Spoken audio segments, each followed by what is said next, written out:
One of the hardest things about having CF is the emotional side, the part where you have to tell your family that you're declining again, or when you see your family's eyes tear up because they don't want you to suffer.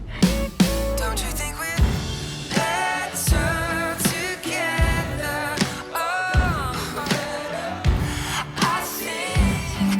Okay, good morning, you guys. We're laughing hysterically because I'm trying to get this mask out of the glove compartment box, and it's hooked on the bag of poo bags, and it just keeps coming. You could just break the poo bag. Oh, I didn't think of that. Okay, guess what? I got it. Oh, man.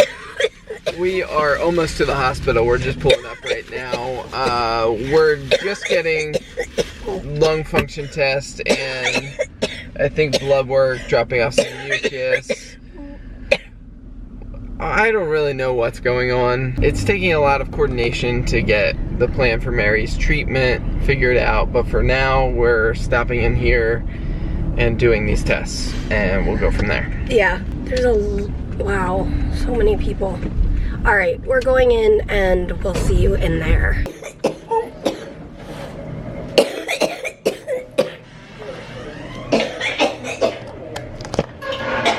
We're a mess. Right as we were getting out of the car at valet. Okay. We're just getting up to the floor. We'll see ya. Mary's feeding tube exploded and all the things. Okay, we're up here. As I was getting out of the car, I was like getting everything ready, and I had something in my hand, and there was like yellow something on it, and I was like, what is this? Something must have been leaking.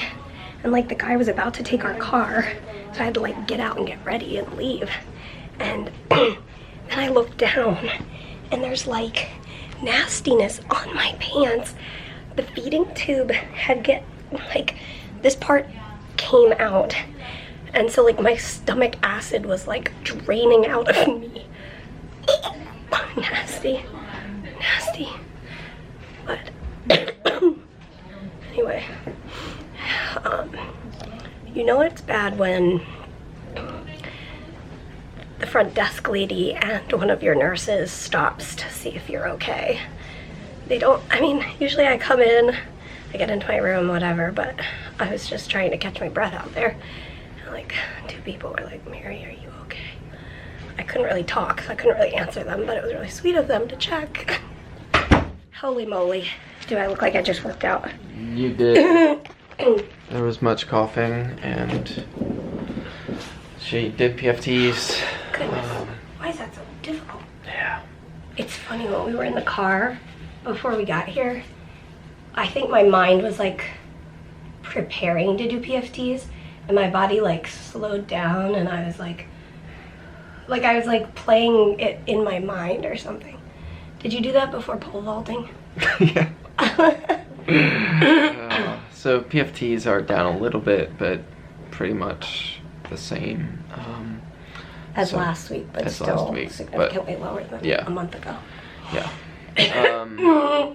So, I mean, I guess it's indicative of how she's feeling. Like I'm thankful they're not lower. Getting worse. Yeah, me too. Yeah. So we're gonna go from here. I think. Do we need to get somebody to put in the orders for blood work? Maybe. Alright. I don't even know. We will finish what we're doing here and keep you guys updated. Yeah. That's what we'll do. Okay, so we just finished at blood work and I'm just sitting here waiting. Peter ran to the bathroom and yeah. We're just waiting to hear. Basically, when you go on home IVs, there's a lot of details that have to be worked out. Getting the medications delivered to the house and all that. So they're working on figuring that out. Not only figuring out what medications I can go on, but figuring out, talking with home care and all that. So we're just not sure if they're going to be able to get that set up today or not. So we're kind of waiting to hear back. And yeah. Sometimes after clinic, when we need to decide if we need to eat or not. It's very hard to make our brains function enough to figure that out. I don't know how it gets to be such a difficult question. So what happens is it's 4 o'clock. To drive home would be sitting in traffic. So then we're like, do we stay and eat? But then we gotta stay and eat and sit in traffic. But like once we do that, we're committing to like staying here for like another 3 hours, and yeah. But so here's the plan. We just talked through everything with my doctor, and basically what we're gonna do is we're gonna start IVs at home. I'm gonna start 2 IV antibiotics, meropenem and colistin, probably tonight, whenever the home care company is able to get them out. Start those tonight, and as we can expect, I will probably have the fever, vomiting. Oh, we're not gonna think about that. Probably have that reaction as normal, but we'll get through it. And then on Monday, probably, I will probably need Neupogen, and so my doctor was having it set up for me to come to the hospital and do Neupogen and start my 3rd IV antibiotic. It's an IV antibiotic I've never been on, ceftaroline, and so I need to have a test dose in the hospital, so that will be outpatient. And this is all kind of the plan as of right now. And if anything kind of goes crazy between now and then, he said just come into the hospital. But we're hoping to be able to stay outpatient. So we'll go in on Monday or Tuesday or whenever it is to do the test dose and then the Neupogen. And we'll do blood work whenever necessary. And I'm getting a call. Hold on. It's the home care people. Hello? Hi, Mary? Yes. Okay, so just want to let you know that we'll be able to send out what we have to you today. Awesome. Thank you. Alright, see you later. All right. Thanks. Bye-bye. Bye. Okay, so anyway, they have to special order the colistin, but I think I might have some at home from a previous either IVs or nebulized. Probably nebulized, because I don't think we've done colistin IV in a while. Right. I remember I started colistin and meropenem in Scotland, and I started having that reaction, and that was before we really knew about those reactions, and I was miserable, and that was like the tipping point where we knew we had to come back. But anyway, all of those details, you can tell we're like exhausted, but I'm glad that we came in and did PFTs and got that first lab work done, and oh my goodness. There's lanes for the geese. That is so cute. But we're gonna try to put all of our brain cells together and try to decide what to eat. We'll see you guys a little later. These two are just taking a bathroom break. Well, Ollie's taking a bathroom break, and I'm just waiting in the car. And I just wanted to take a second to say, when I was finished PFTs, I looked over at Peter, and he had tears in his eyes, and he said that seeing me out of breath was hard. And that is a part of CF and any part of life. Let's just say life in general. Whether it's because of a health thing or whatever, but seeing somebody you love